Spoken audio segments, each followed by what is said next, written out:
देश के सबसे बड़े लोकतांत्रिक बहस के शो देश की बहस में मैं दीपक चौरसिया अपने साथ जुड़ने वाले तमाम मेहमानों का, पब्लिक के मंच में जुड़ने वाले साथियों का और मेरे साथ जुड़े दर्शकों का वंदन करता हूं, अभिनंदन करता हूं, नमस्कार करता हूं।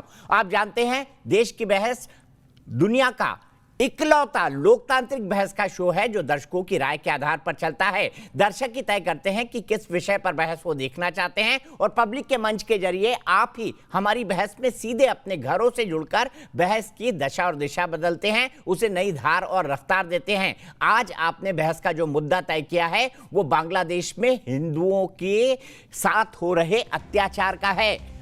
आज 82% लोगों ने इस्लामिक कट्टरपंथ दक्षिण एशियाई देशों में क्यों सर उठा रहा है, इस पर बहस देखनी चाहिए। कश्मीर के अंदर जो हो रहा है, बांग्लादेश में जो कुछ हो रहा है, उसे अलग अलग चश्मे से नहीं देखना चाहिए। ये हकीकत में इस्लामिक कट्टरपंथ है जिसका इंजेक्शन पूरी दुनिया में आज लगाया जा रहा है।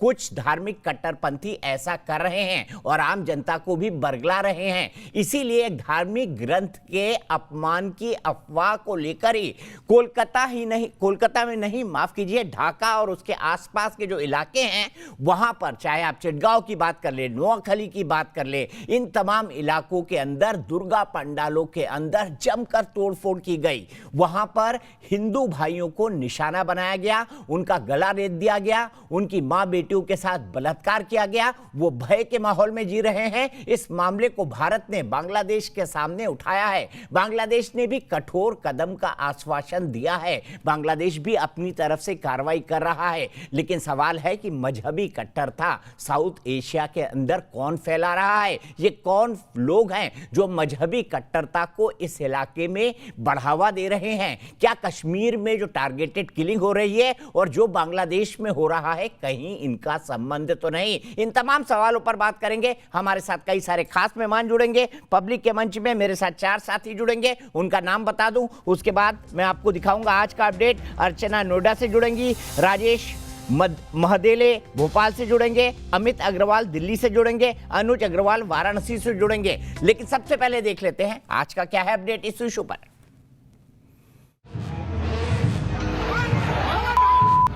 कश्मीर में आतंकी हमले हो या फिर बांग्लादेश में हिंदुओं पर हो रहा अत्याचार, हर साजिश में पाकिस्तान और इस्लामिक कट्टरपंथियों के तार जुड़े होने की बात सामने आई है। ऐसी हिंसाओं और आतंकी हमलों के खिलाफ अब लोग सड़कों पर प्रदर्शन कर अपना रोष जता रहे हैं। हमारे हिंदू भाई बहन के ऊपर अत्याचार हुआ है, बहनों के ऊपर धर्षण हुआ है। इसी का प्रोटेस्ट में हम लोग इधर आए हैं कि Bangladesh government has to take responsibility. Pakistan बाज नहीं आ रहा है, ये अपनी बौखलाहट का प्रदर्शन कर रहा है। इसकी बहुत बड़ी कीमत चुकानी पड़ेगी। कांग्रेस नेता मनीष तिवारी ने भी साउथ एशिया में बढ़ते इस्लामिक कट्टरपंथ पर सवाल उठाए हैं। उन्होंने कहा है कि क्या कश्मीर में गैर मुसलमानों की हत्या, बांग्लादेश में हिंदुओं की हत्या और पुंछ में बड़े पैमाने पर घुसपैठ में नौजवानों की मौत के बीच कोई संबंध है? शायद ऐसा है। दक्षिण एशिया में एक बड़ा पैन इस्लामवादी एजेंडा काम कर रहा है। जितने दक्षिण एशिया में आतंकवादी संगठन हैं और जितने ऐसे लोग हैं जो एक्सट्रीमिस्ट विचारधारा में विश्वास रखते हैं, उनके हौसले बुलंद हुए। पाकिस्तान के पास दक्षिण एशिया में दहशत फैलाने का 70% ठेका है। वहीं खुफिया रिपोर्ट के मुताबिक आईएसआई और आतंकियों की बैठक में कश्मीर में 200 लोगों पर हमले की साजिश रची गई। जानकार भी मानते हैं कि कश्मीर के बड़े हिस्से में कट्टरपंथ अपने पांव पसार चुका है। कहीं पर भी कमजोर तबकों के साथ अन्याय अत्याचार हो, जो भारत की समावेशी सोच है, उसके खिलाफ है। वहीं बांग्लादेश में हो रही हिंसा के पीछे भी सोची समझी साजिश की बू आ रही है। अंतर्राष्ट्रीय समुदाय को साथ में आना होगा, समन्वित प्रयास करने होंगे और तभी जाकर के इस तरीके के जो बढ़े हुए कट्टरपंथियों के मंसूबे हैं उस पर लगाम लगाई जा सकती है। राजनीतिक गलियारों में अपने अपने हिसाब से प्रतिक्रियाएं दी जा रही हैं। देश की बहस में चर्चा है कि साउथ एशियाई देशों में लगातार बढ़ता इस्लामिक कट्टरपंथ कितनी बड़ी चिंता का विषय है। तो बढ़ता इस्लामिक कट्टरपंथ एक चिंता का विषय बनता जा रहा है, खासकर उन देशों के लिए जहां पे प्रजातांत्रिक मूल्य अभी भी जिंदा है। देश की बहस में इसीलिए हमारा आज का सवाल है, क्या कश्मीर बांग्लादेश जैसी दहशत सुनियोजित साजिश के तहत फैलाई जा रही है? आप शो के दौरान हाँ या ना में अपनी राय दे सकते हैं। आप हमारी वेबसाइट पर जा सकते हैं, आप हमारे मोबाइल ऐप को डाउनलोड कर सकते हैं, आप हमारे ट्विटर हैंडल पर जा सकते हैं, आप हमारे फेसबुक पेज पर जाकर भी वोट कर सकते हैं। कार्यक्रम के बारे में आपकी कोई राय है, सुझाव है, आप शो के अंदर शामिल होना चाहते हैं तो हमें 9711002266 पर व्हाट्सएप करें। सीधे अपने एक बड़े पैनल को इंट्रोड्यूस करता हूं। मेरे साथ आज बांग्लादेश से भी साथी जुड़ेंगे। मेरे साथ इस वक्त जुड़ गए हैं सुशील पंडित, जो कि रूट्स इन कश्मीर से जुड़े हुए हैं, एक पॉलिटिकल एनालिस्ट हैं। मेरे साथ चरण सिंह सापरा साहब हैं, कांग्रेस पार्टी के राष्ट्रीय प्रवक्ता हैं। मेरे साथ बादल देवनाथ जी हैं, जो कि तृणमूल कांग्रेस के राष्ट्रीय प्रवक्ता हैं। मेरे साथ इस वक्त जुड़ गए हैं अवानी कृष्णदास जी, जो कि इस्कॉन टेम्पल बांग्लादेश से जुड़े हुए हैं। और क्या अन्याय फैलाया गया एक गैरवाजिब अफवाह पर, जो को हुआ भी नहीं था, वहां उसको लेकर बांग्लादेश के अंदर क्या क्या हुआ, उस पर हम उनसे बात करेंगे। मेरे साथ विवेक श्रीवास्तव जी लेफ्ट के नेता जुड़ेंगे और मेरे साथ बीजेपी के स्पोक्स पर्सन राजीव जेटली भी जुड़ेंगे। विवेक श्रीवास्तव जी जुड़ गए हैं। सीधे मैं सबसे पहले कृष्णदास जी के पास चलता हूं। कृष्णदास जी, बताइए हमें क्या हुआ वहां पर, कैसे शुरू हुआ, और ये अफवाह जो उड़ाई गई कि एक धार्मिक किताब का अपमान किया गया, ये तो कोरी झूठ बात थी ना?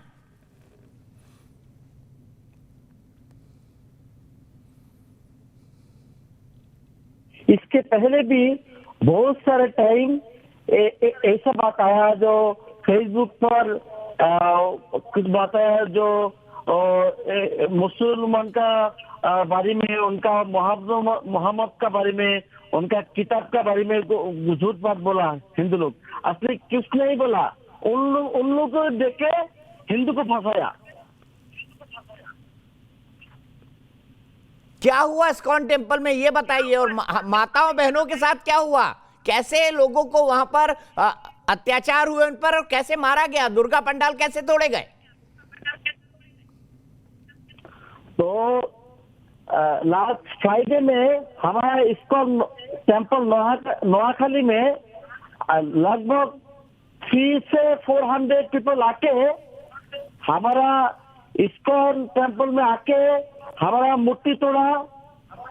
हमारा जो जगन्नाथ का रथ मंदिर है, रथ मंदिर का आग लगाया। हमारा 2 भक्तों को काट डाला। अभी 3 भक्त अस्पताल में है। और नोआखाली में लगभग 10 टेम्पल्स को तोड़ा। हमारा उधर आग लगाया, ठाकुर जी के विग्रह को तोड़ा, आग लगाया, सब कुछ तोड़ के अच्छा करके ध्वंस कर दिया। अभी कुमिल्ला में, चाँदपुर में, नोआखाली में, फेनी में, चट्टग्राम में, रंगपुर में, दिनाजपुर में, पंचगढ़ में लगभग 25 डिस्ट्रिक्ट में हमारा जो हिंदू टेम्पल है, हिंदू टेम्पल को तोड़ डाला। आपको एक चीज मैं बता रहा हूँ, 1955 में, 52 में बांग्लादेश में 26% हिंदू था। अभी 2021 में लगभग 8% हुआ हिंदू लोग। दिन दिन हमारा हिंदू लोग अभी इंडिया में जा रहा है, कहाँ पे जा रहा है कुछ पता नहीं, लेकिन हमारा बांग्लादेश गवर्नमेंट कमिटमेंट करते है किंतु सुनते नहीं। इसलिए हर वर्ल्ड में हमारा विनती है, हिंदू लोग को जो बांग्लादेश में है उसको हेल्प कीजिए। आप हेल्प कर ना सकते, यदि हम लोग को इंडिया लेके जाएंगे। इंडिया लेकर जाइए, बिल्कुल। और हम भी चाहते हैं कि अगर अत्याचार किसी के साथ बांग्लादेश में होता है तो उसको जरूर भारत लाना चाहिए। हम कहेंगे, उन पॉलिटिकल पार्टियों से भी सवाल पूछेंगे जो लगातार CAA का विरोध कर रहे थे, सिर्फ इस बात पर कि भाई आप बांग्लादेश के हिंदुओं के बारे में क्यों कह रहे हैं, मुसलमानों के बारे में क्यों नहीं कह रहे हैं। अब मैं बादल देवनाथ जी आपसे जानना चाहता हूं, यह हमला किसने किया हिंदू भाइयों पर, और क्या ये इस्लामिक कट्टरपंथ नहीं है, ये इस्लामिक कट्टरवाद नहीं है जो पूरी दुनिया में फैलता करता जा रहा है, जो फ्रांस में सर कलम कर देता है, उत्तर प्रदेश में कमलेश तिवारी की हत्या कर देता है, जो नोआखाली के अंदर एक कृष्ण भक्त को टुकड़ों टुकड़ों में काटकर फेंक देता है, क्या इस्लामिक कट्टरपंथ नहीं है? बिल्कुल। पहले दीपक जी, मेरे बड़े भैया, आपको पहले हैप्पी दशहरा और हैप्पी विजयादशमी। और उसके बाद जो आपका जो आज का मुद्दा जो है कश्मीर पर और बांग्लादेश पर जो किलिंग सुनियोजित साजिश है, मैं कहता हूं है। पहले मैं एक भारतीय नागरिक हूँ, सामाजिक कार्यकर्ता हूँ, उसके बाद टीएमसी लीडर। तो इसलिए मैं कहना चाहता हूँ, दिल से कहना चाहता हूँ, ये जो बांग्लादेश में हुआ 10-12 दिन से, 12 तारीख 13 तारीख से जो शुरू हुआ बांग्लादेश में, जो आता मूर्ति पूजा करता 1947 से पहले भी जब सिराजुद्दौला का राज था, उस समय भी बांग्लादेश में मुद्दों के ऊपर अत्याचार चलता था। 200, 300, 400 साल से चल रहा है। जब बांग्लादेश हुआ उसके बाद भी चल रहा है। ये क्यों चल रहा है? मैं इसके सवाल तो मैं पूरे देश के अंदर जो पीएमओ को, गृह मंत्रालय दफ्तर जो है, मैं उनको भी कहना चाहता हूँ, भारत के अंदर भी दलितों के ऊपर जब अत्याचार होता है, महाराष्ट्र में जब ब्राह्मण को जलाया जाता है, जब रेप किया जाता है, कश्मीर में ऊपर अत्याचार होता है। अरे आप कहाँ तुलना कर रहे हैं बादल देवनाथ जी? कहाँ ब्राह्मण और दलितों पर आ गए? यहाँ पर हिंदुओं को मारा जा रहा है, चाहे वो दलित हो, चाहे वो पिछड़ी जाति के हो। यहाँ हिंदुओं को मारा जा रहा है। आप नैरेटिव को कहाँ ले जा रहे हैं? आप क्या ब्राह्मणों पे महाराष्ट्र में अत्याचार पर बात कर रहे हैं? गजब बात करते हैं। आप देख रहे हैं आपके सामने कश्मीर में टारगेटेड किलिंग की जा रही है। आपका इशू है इंटरनेशनल, और आप इसको 200-250 साल पुराना ले जा रहे हैं। भाई आज की बात करिए ना, आज क्या हो रहा है 21वीं सदी में, 2021 में। सुनिए ना सर, सुनिए, लोग तो देख रहा है, मेरा बात तो सुनना चाहता है, लोग तो सुनना चाहता है। मैं इसलिए कह रहा हूँ, हिंदुओं के ऊपर अत्याचार क्यों करता है। और दूसरा बात है, पाकिस्तान अफगानिस्तान में ये हिंदू कर रहा है क्या? ये बांग्लादेश में हिंदुओं को हिंदू मार रहा है क्या? बादल देवनाथ जी बताइए, बांग्लादेश में हिंदुओं को हिंदू मार रहा है क्या? हाँ या ना बता दीजिए। बांग्लादेश में हिंदुओं को कौन मार रहा है? बांग्लादेश में हिंदुओं को कौन मार रहा है बताइए। पहले मैं कह दिया, जो आपका जो आज मुद्दा है, इस्लामिक कट्टरपंथी सुनियोजित साजिश कर रहा है, मैं पहले ही कह दिया। हाँ, कर रहा है। मुझे बताइए ना, आपने कहा हिंदू को मार रहा है, मुझे बताइए बांग्लादेश में क्या हिंदू को मार रहा है? जवाब दीजिए, हाँ या ना। बांग्लादेश में हिंदू को मार रहा है, हाँ या ना बताइए। अत्याचार हो रहा है, दलित के ऊपर अत्याचार भारत के अंदर है, कश्मीर में हिंदुओं के ऊपर अत्याचार हो रहा है। गजब गाना गाने लगे बादल देवनाथ जी। मुझे तो लगा आप पश्चिम बंगाल से हैं। दुर्गा पंडालों को तोड़ा गया, दुर्गा माता की आइडल को विखंडित किया गया। आप कुछ उसके बारे में बोलेंगे? आप तो गजब ही गाना गा रहे हैं। सुशील पंडित जी, इनके गाने को क्या कहेंगे आप? बादल देवनाथ जी जो गा रहे हैं, हिंदुओं पर अत्याचार क्यों करता है? क्या बांग्लादेश में जो कुछ हुआ वो हिंदू पर अत्याचार कर रहा है? नहीं, बांग्लादेश का विषय नहीं, मैं भारत का विषय बता। भारत के अंदर भारत में कहा पता नहीं किस जमाने में कौन सी बात कर रहे हैं बादल देवनाथ जी। सुशील पंडित, उसके बाद राजीव जेटली और चरण सिंह सप्रा साहब। बांग्लादेश में चुप हो जाएंगे, हिंदू पर अत्याचार कर रहे हैं भारत में, उस पर गाना गाने लगेंगे। बादल जी, आपसे ये उम्मीद नहीं थी। नहीं, बिल्कुल मैं सच में एक सुखद आश्चर्य में था दीपक जी कि बादल देवनाथ जी आज अपने दिल से और पूरी ईमानदारी से वस्तुस्थिति स्पष्ट कर रहे हैं, लेकिन थोड़ी ही देर में उनका राग बदल जाएगा और वो बैलेंस करने लगेंगे। तो ये मुझे उम्मीद नहीं थी। इसका मतलब यही है कि वो खुद पर वो राजनीति हावी होने दे रहे हैं, जिस राजनीति के चलते वो टीएमसी के यहाँ प्रतिनिधि बनकर नहीं बोलेंगे प्लीज। मैं फिर एक की आवाज चलाऊंगा, आप लोगों को अच्छा नहीं लगेगा। बादल जी बीच में नहीं प्लीज, बादल जी बीच में नहीं प्लीज। बांग्लादेश में कुछ नहीं कह सकते। पीएम क्या कर रहा है? राजनाथ सिंह क्या कर रहा है? ये ना उस पर बोलिए ना, आप तो हिंदू पर अत्याचार कर रहा है ये बोलने लगे। आक्रमण हो सकता है तो ठीक है। अब सिर्फ सुशील पंडित की आवाज बादल जी, अफसोस के साथ आपकी आवाज डाउन कर रहा हूं मैं। सुशील पंडित जी, मुझे शुरू में आश्चर्य हुआ था कि ये इतने दिल से, इतनी ईमानदारी से कैसे कबूल कर रहे हैं, मान रहे हैं कि ये अभी नहीं, कई वर्षों से, सैकड़ों वर्षों से ये लगातार अत्याचार चल रहा है। लेकिन आते ही सीधा अपनी राजनीतिक लाइन पे आ गए और तुलना करने लगे कि कहीं पे दलित उत्पीड़न है, कहीं पे ब्राह्मण उत्पीड़न है, कहीं पे कुछ है, कहीं पे कुछ है। इनकी मजबूरी है, ये एक दल में है और उस दल के प्रवक्ता होने के नाते लीपापोती करना, आंखों के सामने 10 वर्षीय बच्ची का सामूहिक बलात्कार हो जाने के बाद एक ही दिन में मर जाना, उसके परिवार के साथ, मां के साथ, बहन के साथ सामूहिक बलात्कार होना, मंदिर तोड़े जाना, लोगों को टुकड़ों में काट दिए जाना, ये देखकर भी क्या इनकी आत्मा नहीं पसीजती है? बेच खाई है क्या? मुझे समझ में नहीं आता, कलेजे की जगह पत्थर रखा है क्या इन्होंने कि ये पार्टी लाइन को सर पर बांधकर चले आए हैं यहां। कभी मानवता के आधार पर, एक बंगाली हिंदू के आधार पर, उस जगह के पड़ोसी होने के आधार पर संवेदन शून्य हो गए हैं क्या ये?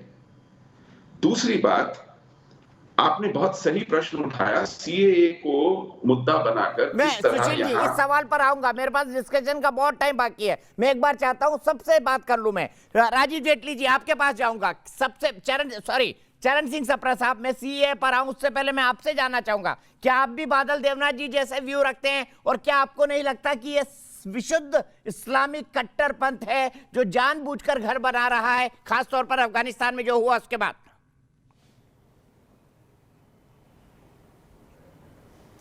देखिए, कहीं भी किसी की भी हत्या होती है, वो चाहे हिंदू की हत्या हो चाहे मुसलमान की हत्या हो, हम समझते हैं कि ये इंसान की और इंसानियत की हत्या हो रही है और हम उसका पुरजोर विरोध करते हैं। लेकिन सवाल ये है कि ये अचानक ये हत्याएं जो है वो चाहे कश्मीर के अंदर हो वो क्यों बढ़ रही हैं, या बांग्लादेश के अंदर जिस तरह से हिंदुओं की हत्याएं हुई या पीटा गया या वहाँ पर अराजकता फैलाने का प्रयास हुआ, इसके ऊपर सरकार को अध्ययन करने की बहुत ज़रूरत है। ये सवाल का उत्तर सत्ताधारी पक्ष ने ही देना चाहिए कि कश्मीर के अंदर क्यों इस तरह से फिर से आतंकवाद उमड़ पड़ा है। क्या वहाँ की जो हमारी पाकिस्तान के प्रति जो नीति है, क्या उसमें छेद है, क्या उसमें खोट है, क्या वो दुर्बल हो गई है, क्या उसको नए तरीके से सोचने का प्रयास करना पड़ेगा? क्या यहाँ मुसलमान मारा जा रहा है? चरणजीत जी मुझे बताइए ना, आपने कहा चाहे हिंदू मारा जाए, मुसलमान मारा जाए, इंसानियत मारी जाती है। मैं सिर्फ आपसे बहुत हम्बली ये जानना चाहता हूँ, बांग्लादेश में क्या मुसलमान मारा जा रहा है या मुसलमान हिंदू को मार रहा है? क्या इस सच से भी हम आंख मोड़ लें? नहीं, मैंने उस दृष्टिकोण से कहा क्योंकि कश्मीर के अंदर अगर पिछले 8 महीनों में 30 सिविलियन की मौत हुई है तो उसमें करीबन 20 या 21 मुसलमान भी थे, बाकी हिंदू भी थे।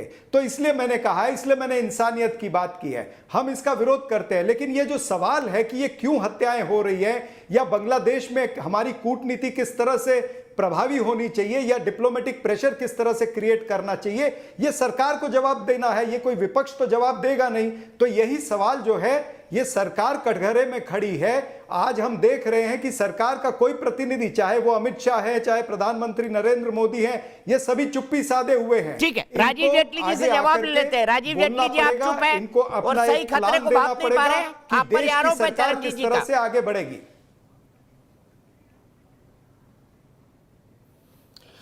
नहीं, बिल्कुल मैं समझ नहीं पाया कि कांग्रेस ऐसी बात कैसे करी। ये पूछ रहे हैं कि ऐसी हत्याएं क्यों हो रही हैं, ऐसी परिस्थितियां क्यों पैदा हुई हैं। ये तो सारा देश जानना चाहता है कि ऐसी परिस्थितियां क्यों पैदा हुई थी। अगर ऐसी परिस्थितियां पैदा ना होती तो शायद ये भी आज सक्रिय होते, राजनीति में कहीं ना कहीं इनका भी स्थान होता, जिंदा होते पॉलिटिकली। लेकिन ये पॉलिटिकली क्यों मरे? इसीलिए मरे, इन्होंने जैसी परिस्थितियाँ पैदा करी थी, जैसा माहौल बनाया था, एक तरफा बेनिफिट देने का, एक तरफा रियायत देने का, एक तरफा सारे जिसे कहते हैं ना कि झुकाव रखने का, उसी का नतीजा है ये उसी का नतीजा है। अभी तो बांग्लादेश की बात हो रही है, बांग्लादेश से बाहर निकल करके देखिए, आप इस देश के अंदर भी देखिए कि ऐसा माहौल क्यों बनता है कि जहां पर कुछ हिंदू रह जाते हैं उनका वहां से पलायन हो जाता है, और जहां पर कोई मुसलमान रहता है तो आप देखिए उसी हिंदू मोहल्ले के अंदर उस मुसलमान को खान साहब सलाम करके बुलाया जाता है। अरे भाई, इतना मोहब्बत उस मोहल्ले के अंदर दी जाए और वहीं पर उसी मोहल्ले में जब वो अल्पसंख्यक हो जाते हैं या कम हो जाते हैं तो उनको क्यों खदेड़ा जाता है? ये तो चर्चा का विषय होना चाहिए। और मुझे लगता है कि ये एक बड़ी चुनौती इस देश के अंदर भी पैदा हुई है, ये केवल बांग्लादेश में नहीं। आप देखिए उत्तर प्रदेश की जनता कितने असुरक्षित महसूस करती थी, अपने आप को इनसिक्योर महसूस करती थी। आज उनके अंदर सुरक्षा की भावना आई है। और बांग्लादेश की जब बात हम कर रहे हैं तो बांग्लादेश के अंदर भी हमारे विदेश मंत्रालय ने प्रोटोकॉल के तहत शेख हसीना जी से बात करी, उनकी ऑफिशियल स्टेटमेंट आई है कि जिन लोगों ने ये कार्रवाई करी है, हमने उनको, हमारी फोर्सेज ने उनको गोली भी मारी और 4 लोग मारे भी गए हैं। लेकिन देखिए आज भी हमारे देश की राजनीतिक पार्टियां, वहां पर तो कहीं ना कहीं अकाउंटेबिलिटी दिखाई जा रही है। हमारे देश की राजनीतिक पार्टियां, हमारे देश में वेस्ट पश्चिम बंगाल की मुख्यमंत्री, अरे हमारे बारे में तो कहती थी ये गुंडे हैं, बाहर से आ गए। अरे ये फुरफुरा शरीफ के जो मौलवी हैं, ये तो बंगाली में बोल रहे हैं, बंगाली में बोल रहे हैं ना, शर्म सर कलम कर दो। कहां गई अब ममता बनर्जी, कहां गए उनके प्रवक्ता, क्यों नहीं अब स्टेटमेंट देते हैं इसके ऊपर? तो मैं आपको ये बताना चाहता हूं कि पश्चिम बंगाल के अंदर हिंदुओं के हालात शायद बांग्लादेश से भी ज्यादा बदतर है, उससे भी ज्यादा बेकार हो चुके हैं, यही सवाल उससे भी ज्यादा बदतर हो चुके हैं हमारे देश के अंदर। विवेक श्रीवास्तव को लेता हूं। विवेक श्रीवास्तव जी, क्या आप जैसे सेक्युलर लोग, तथाकथित सेक्युलर लोग इस्लामिक कट्टरपंथ को कवर फायर नहीं दे रहे हैं? जी, जिसके चलते जो बांग्लादेश में हो रहा है, जो पाकिस्तान में हो रहा है, जो कश्मीर में हो रहा है, आप दिन भर कवर फायर देते हैं और एक दिन ये आपके घर को भी डसेगा। हाँ, आप सुनिए सर, नहीं, मेरे घर को कोई नहीं डसने वाला है, किसी के घर को कोई नहीं डस रहा है। और इस्लामोफोबिया बांग्लादेश में क्या हो रहा है? और बड़ी इमेच्योर बातें हैं कि सरकार के। आप सुनिए पहले, बांग्लादेश नहीं है, मैं इंडिया में रहता हूूं, आप इंडिया में रहते हैं, मैं भी इंडिया में रहता हूं, हिंदुस्तानी हो। और यहाँ के मुसलमान की बात करिए आप, क्या इनके साथ आपकी सहानुभूति नहीं है? बांग्लादेश की क्या बात जिस बांग्लादेश मंदिर में को तोड़ा करेंगे। गया उसके साथ आपकी सहानुभूति नहीं है? क्या 10 साल की बेटी से सामूहिक बलात्कार किया गया, उसके साथ आपकी सहानुभूति नहीं है? क्या जिनको काट काट के तालाब में फेंक दिया गया उनके साथ आपकी सहानुभूति नहीं है? आप नेशनल टीवी पे, अरे मैं तो कहता हूँ दीपक जी, इनको बोलिए थोड़ी देर, थोड़े वक्त के लिए हम जो जगह बताएंगे वहां रह के दिखा दें एक हफ्ता, हम जगह हम बताते हैं एक हफ्ता रह के दिखा दें उस जगह पे, उसके बाद आके डिबेट करें। मुसलमानों को आप जो है, जो हुआ बुरा था, इनको जेटली को चुप कराइए जरा पहले। जो नहीं श्रीवास्तव जी, हम एक जगह बताते हैं आपको, हम चिन्हित करते हैं आपके रहने की जगह, आप वहां रहिए एक हफ्ता, उसके बाद आइए डिबेट करिए हमारे साथ। सरकार में जो पार्टी हमारे साथ डिबेट तब करिए ना, हम बताएं आपको बीजेपी का कहाँ रहना है आपको। अरे बहुत दूर भी नहीं भेजना आपको, दिल्ली में रहने के लिए बोलेंगे, आप दिल्ली में रह के खत्म करने दीजिए विवेक जी को। जी सुनिए, अब मेरे को प्लीज 30 सेकंड दीजिए आप। पहली चीज, सरकार का नुमाइंदा जो यहां बैठा है, बीजेपी का प्रवक्ता, अगर वो ये कह रहा है कि उत्तर प्रदेश के अंदर अगर मुसलमान ज्यादा आबादी में एक मोहल्ले में है तो वहां पे हिंदू खतरे में है, ये बहुत ही ज्यादा बेवकूफी वाली बात है, इमेच्योर्ड बातें हैं, ये नहीं बोलनी चाहिए। नहीं, मैं ये नहीं कह रहा हूं, मैं आपसे कह रहा हूं प्रैक्टिकल, मैं तो आपसे ये कह नहीं रहा। Let us be practical, practical हो जाते हैं इस बात को लेकर के। उत्तर प्रदेश, अरे छोड़िए ना, हम कंसेप्ट और थ्योरी में जाते नहीं, प्रैक्टिकल हो जाते हैं। मैंने आपको बोला इस्लामोफोबिया, वो असुरक्षा की भावना, वो असुरक्षा की भावना अक्रॉस द कंट्री नहीं है, अक्रॉस द वर्ल्ड है। सर मेरा टाइम है, दुनिया के अंदर है, ये केवल भारत और बांग्लादेश की बात नहीं है, ये पूरी दुनिया की बात है। अरे इस लॉजिक को समझना पड़ेगा, इस खेल को समझना पड़ेगा श्रीवास्तव जी। अरे इनको चुप कराइए तो मैं कंक्लूड करूं यार।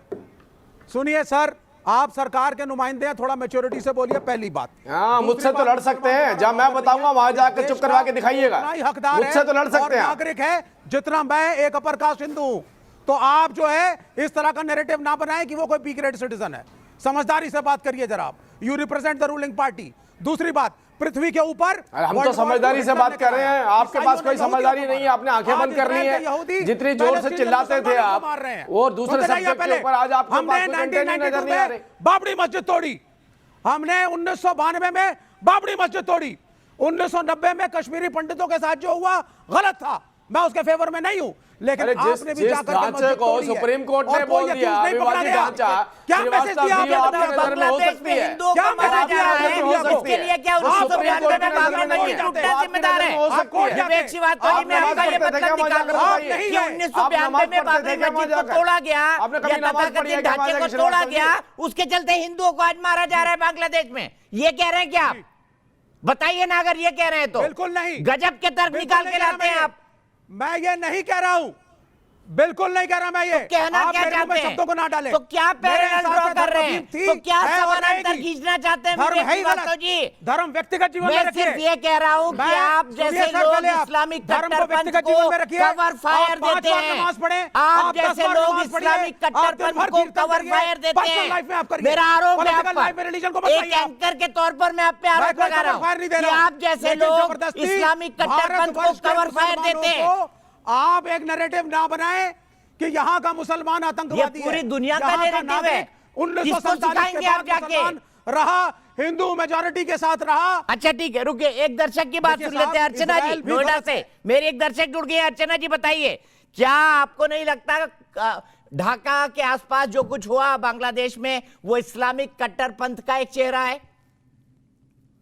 जी, जो मैं कह रही हूँ कि जो बांग्लादेश में हुआ है, ये जो भी ये टेम्पल अटैक है, ये जो भी है, ये हम ये नहीं कह सकते कि ये पाकिस्तान या बांग्लादेश की कट्टरपंथी का अंजाम है।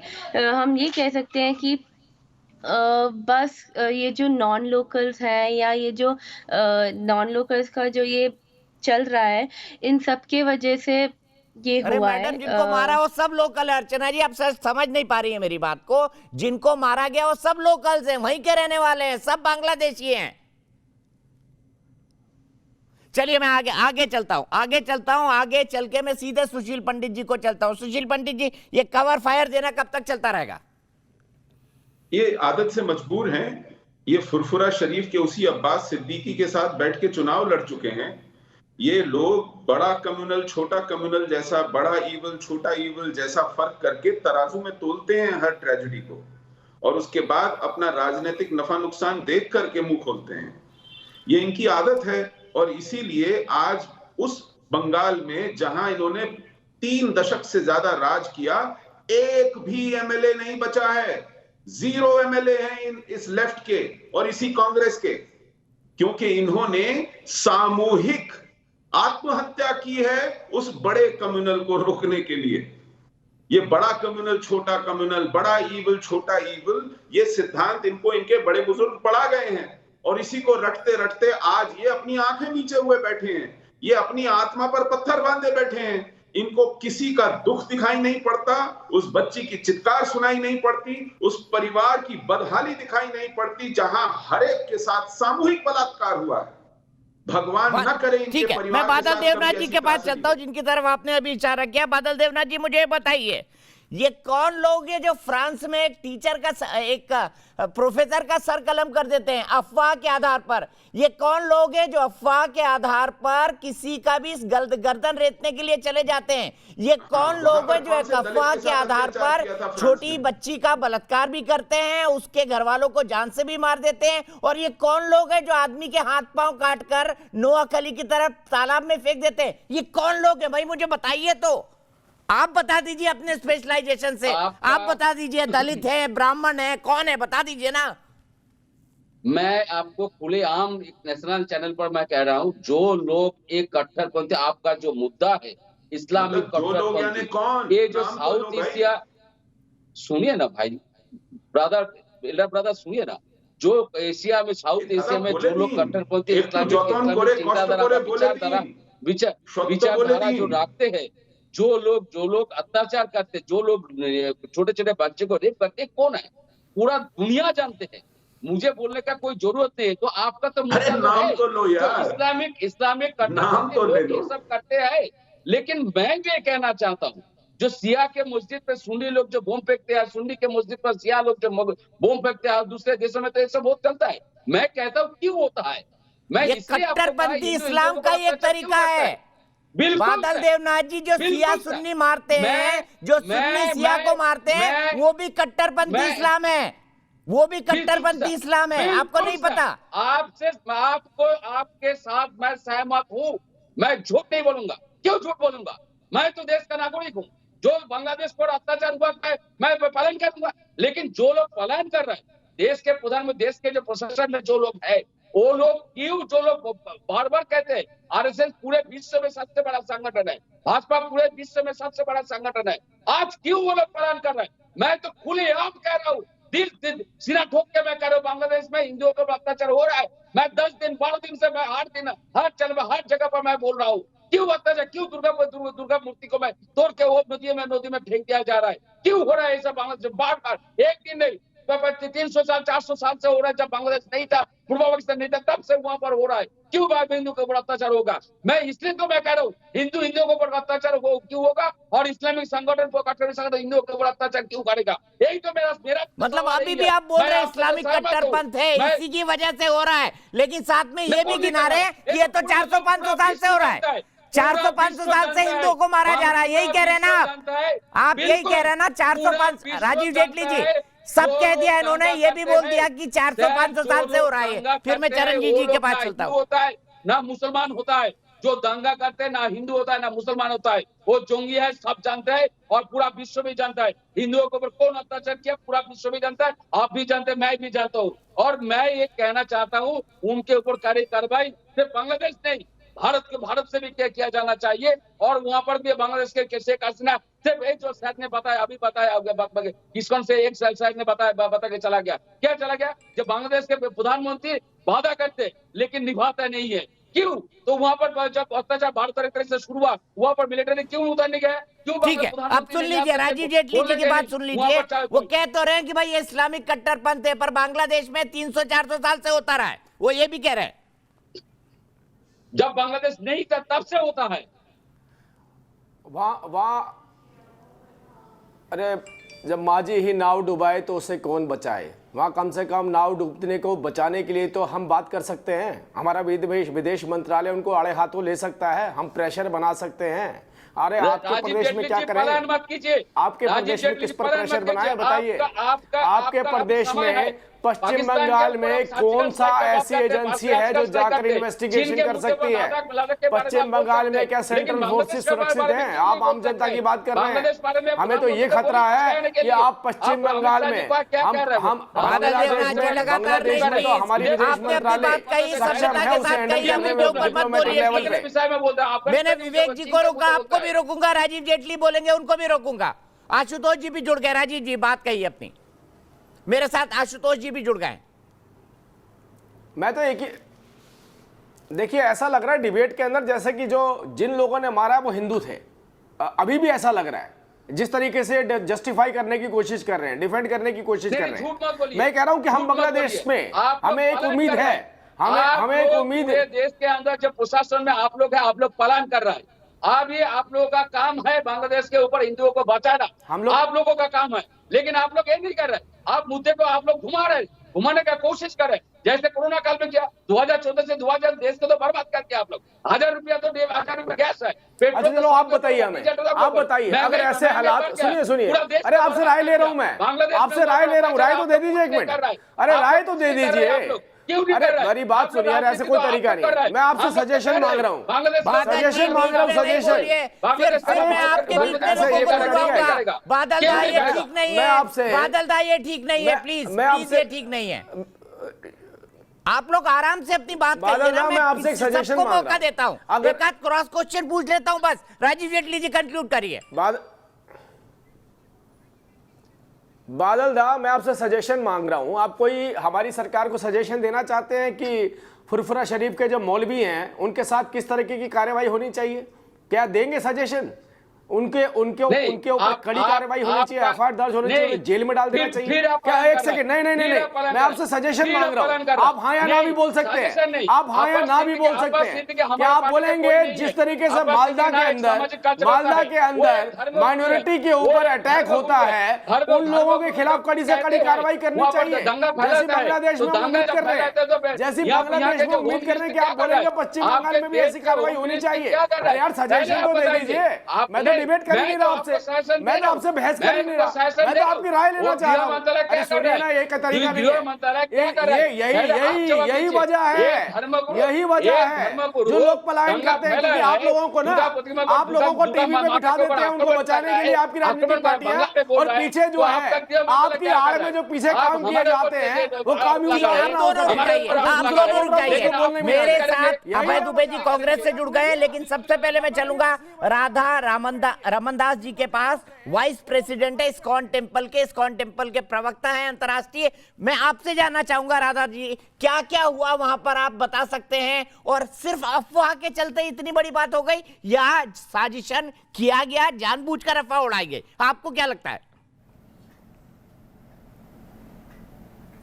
हम जैसे जानते हैं कि बांग्लादेश सरकार ने बताया कि जिस व्यक्ति ने वो जो फोटो अपलोड की थी कि हनुमान जी के गोद में कोई किताब, उनकी किताब रखी थी, वो जो लोग आज वायलेंस कर रहे हैं उन्होंने ही किया था। तो ये बांग्लादेश गवर्नमेंट का ये बयान है। तो ये ऐसा लगता है कि बहुत बड़ी साजिश के अनुसार, मतलब प्री प्लान करके ये नरसंहार हो रहा है। 13 अक्टूबर को ये सब शुरू हुआ था और विजयदशमी के दिन जब हमारे इस्कॉन मंदिर में नवाखाली के वहाँ पर हम लोग सेलिब्रेट कर रहे थे, वहाँ के भक्त सेलिब्रेट कर रहे थे, तो जब वो 1 से 2 के बीच में प्रसाद ले रहे थे तभी अचानक देखा कि मंदिर के बाहर 500 की भीड़ आ गई और मंदिर के बाहर एक दुर्गा पूजा का मंडप था, उसको पहले तोड़ा, वहाँ पर दुर्गा देवी के विग्रह को तोड़ा और उसमें से 200 लोग अंदर घुसे और जिसको भी पाया बहुत बुरी तरह से पीटा। उसमें से कुछ भक्तों को अपने साथ लेके गए और कुछ भक्त गायब रहे। नेक्स्ट दिन तालाब में जब एक भक्त का शव ऊपर आया तब भक्तों को पता चला कि उसको मार के उसमें फेंका हुआ है। उसके पूरे अंग को बहुत ही बुरी तरह से ये मारा था और हमारे मंदिर के सारे विग्रह को तोड़ दिया, कई जगहों को जला दिया, पुस्तकें जला दी और मंदिर के पास में जो 150 घर थे वहाँ पर भी बहुत हिंसा हुई, तोड़फोड़ हुई। कल सवेरे मेरे को फ़ोन आया, एक हमारे इस्कॉन मायापुर में एक महिला रहती हैं, तो उन्होंने बांग्लादेश में उनके रिलेटिव को फ़ोन किया, तो जो उन्होंने सुना तो पूरा एकदम शॉक रह गई। उस परिवार को, जो उनका परिवार वहाँ रहता था, कहीं कोमिला के पास में कोई जगह है, तो पहले तो वो लोग खूब रो रहे थे फ़ोन में, फिर बताना शुरू किए कि हमारे परिवार में जितनी महिलाएं थीं उनका सबका रेप हुआ है। 3 महिलाएं थीं, उसमें एक्चुअली एक जो बच्ची थी 10 साल की बच्ची, उसका भी रेप हुआ। इतने लोग, बहुत सारे लोगों ने किया उसका रेप और एक्सेसिव ब्लीडिंग के कारण उसका 2 दिन पहले मृत्यु हो गई थी और बांग्लादेश के टीवी चैनल इसको दिखा रहे थे। तो वो औरत हमको फ़ोन करके हमें बोल रही है कि पूरा संसार चुप क्यों है, कि अगर हम चुप रहेंगे तो और भी ऐसी, ये तो एक एक खबर आ रही है, क्योंकि उनके मेल मेंबर को वो पीट के उन्होंने बताया था कि तुम मुंह बंद रखना, क्योंकि इन्होंने फ़ोन किया तो वो उनसे रहा नहीं गया, उनको वो बताए और फिर ये हमें पता चल रहा है। इस तरह के बहुत सारे बहुत ही भयानक इंसिडेंट हमें सुनने को मिल रहे हैं, वीडियो देखने को मिल रहा है। एक वीडियो आज मेरे को भेजा गया, आप लोग जानते भी नहीं होंगे, देखे भी नहीं होंगे, हमारे भक्त भेज रहे हैं। आज इस्कॉन बांग्लादेश का जो ट्विटर का अकाउंट है जो ये सब शेयर कर रहा था दुनिया से, उसको भी सस्पेंड कर दिया। वैसे और भी 2-3 अकाउंट है ट्विटर में जो लोग शेयर कर रहे थे, ये जो घटनाक्रम हो रहा है भयानक, उसको शेयर कर रहे थे, उसको भी सस्पेंड कर दिया गया। तो एक वीडियो में हमारा 18 साल का भक्त जतिन साहब, वो कहीं दुर्गा पूजा पंडाल में दर्शन करने गया था, जैसे बताया जा रहा है, जो खबर आ रही है, तो उसकी बहुत ही निर्मम हत्या की। तलवार से उसको 2 लोग तलवार से मार रहे हैं और 1-2 मिनट के वीडियो में उसके पूरे शरीर में प्रहार करके उसका पूरा अंग को इधर से उधर कट कर दिया। तो इतना भयंकर हो रहा है कि हम लोग भी मतलब हैरान है कि कितने हैवान हो सकते हैं। और सबसे आश्चर्य की बात है, मैं सैटरडे को यूनाइटेड नेशन में मैंने ईमेल किया, चिट्ठी लिखा, उनके ट्विटर हैंडल को मैंने टैग किया और सैटरडे गया, संडे गया, वहाँ से कोई प्रतिक्रिया नहीं आई। फिर जब हम लोग ने पूरे विश्व में इसका विरोध करना शुरू किया, भक्त जब रास्ते में निकल के आए, हमने बांग्लादेश एम्बेसी के सामने में प्रोटेस्ट किया, न्यूयॉर्क में प्रोटेस्ट किया, अमेरिका में बहुत सारे शहरों में किया, कनाडा, रशिया और साउथ अफ्रीका से जब सपोर्ट में लोग बोलने लगे, तब शाम को, सोमवार के शाम को यूनाइटेड नेशन की जो बांग्लादेश के इंचार्ज है, उन्होंने पहली बार बयान दिया।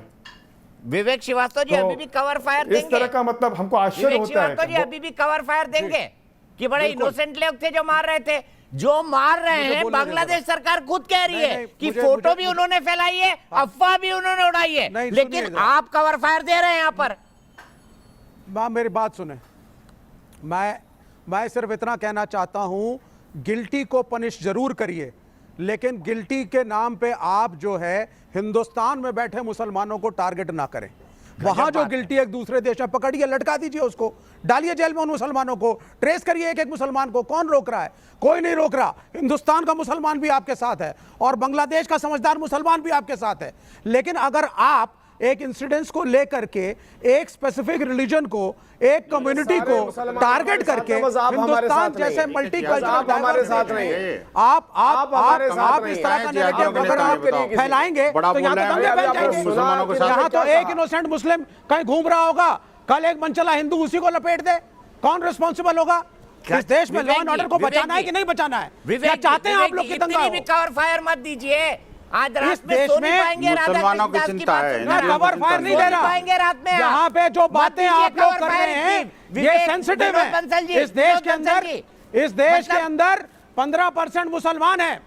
आप सुनिए, बहुत अच्छी बात है, उनमें से कई मेरे दोस्त भी हैं, लेकिन आप जैसी कवर फायर कोई नहीं देता। आधे मुसलमान भी नहीं देंगे। विनोद बंसल जी क्या कहेंगे विवेक श्रीवास्तव जी को? दोनों कम्युनिटियां सड़क पे आकर के दंगे पे उतर आएंगी। सर बोलिए ना उन कम्युनिटीज को कि जाकर मोमबत्ती लेकर नोआखली जाए, थोड़ी मोमबत्ती नोआखली में भी जलाएं। बोलिए उनको जाकर नोआखली में मोमबत्ती जलाएं। बोलिए ना थोड़ा जाकर कि नोआखली में भी मोमबत्ती जलाएं। नहीं, बिल्कुल बिल्कुल, हम विक्टिम्स के साथ हैं। गिल्टी को पनिश जरूर करिए, लेकिन गिल्टी को पनिश करने के चक्कर में काश ये विवेक को अपने साथ रखते डिबेट करने से पहले। काश ये विवेक श्रीवास्तव होने का अपना कुछ थोड़ा सा भी तो कम से कम गर्व महसूस करते। मुझे ऐसा लगता है जैसे कि इनके पिछले कर्म और जो इनके आस पड़ोस जो है ना, जो जिहादियों का गढ़ बन चुका है, ये जिहादियों के अलावा कुछ नहीं सोचते। इनकी मानसिकता एक ही बन गई है, पता नहीं कैसे। इतने सारे हिंदुओं का नरसंहार हुआ, आप देखिए पिछले 6 दिन के अंदर आप 12 लोग मारे जा चुके, 150 पूजा पांडालों को जला दिया और 282 मंदिरों को खंडित कर दिया, मूर्तियों को खंडित कर दिया, मुसलमानों का नरसंहार और अनेक संतों और इस्लाम जैसा जो संगठन जो अंतर्राष्ट्रीय लेवल पर, यार क्या मुसलमानों की बात कर रहा है? मैं शांति चाहता हूं। अरे थोड़ा सा बंद करिए अपनी बात को, अपनी बात को जबान को लगाम दो। आप बदतमीजी मत बोलो। मुसलमान अरे क्या मुसलमान लगा रखा है आपने? क्या बोल रहे हैं? क्या मुसलमान लगा रखा है आपने? आप पहले अरे तमीज, सारे इंडियन है, कम से कम हम सारे इंडियन हैं, चाहे हिंदू हो या मुसलमानों के पैरोकारों उनको बोलिए। भारतीय हैं। अरे अगर कुछ इंडियन और मुसलमान क्या है? हिंदुओं में हो या ये जो है ना, ये बकवासबाजी बंद करिए। लेकिन बांग्लादेश आप दोनों रुकिए, मैं झगड़ा नहीं चाहता, मैं संवेदनशील मुद्दे पर झगड़ा नहीं चाहता। मैं सीधे आशुतोष के पास चलूंगा। आशुतोष, ये कौन सी मानसिकता है जो इस तरह की नफरत को जन्म देती है? मैं आपसे समझना चाहूंगा, और क्यों ऐसे हालात बने हाल ही में बांग्लादेश के अंदर, और हमने श्रीनगर में देखा, जो पुलिस इन्फॉर्मर मुसलमान है उनको भी मारो, हिंदुओं को मारो, जिनके सिखों को मारो, कश्मीरी पंडितों को मारो। दीपक, ये मानसिकता तो कट्टरपंथ की मानसिकता है, कट्टरता की मानसिकता है। आपने कश्मीर के अंदर देखा कि जो मानसिकता वहां काम कर रही, किस तरीके से वहां हिंदू और सिखों को मारा जा रहा। आपने 1984 के दंगों के दौरान देखा तो कौन सी मानसिकता थी जो काम कर रही थी। आपने 2002 गुजरात के दंगों के दौरान देखा था कौन सी मानसिकता थी।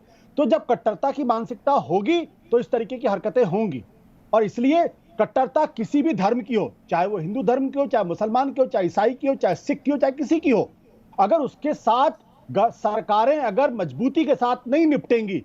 अभी आपने किसान आंदोलन के दौरान देखा कि जो वहां हुआ, क्या वो जस्टिफाइड है? बिल्कुल जस्टिफाइड नहीं है।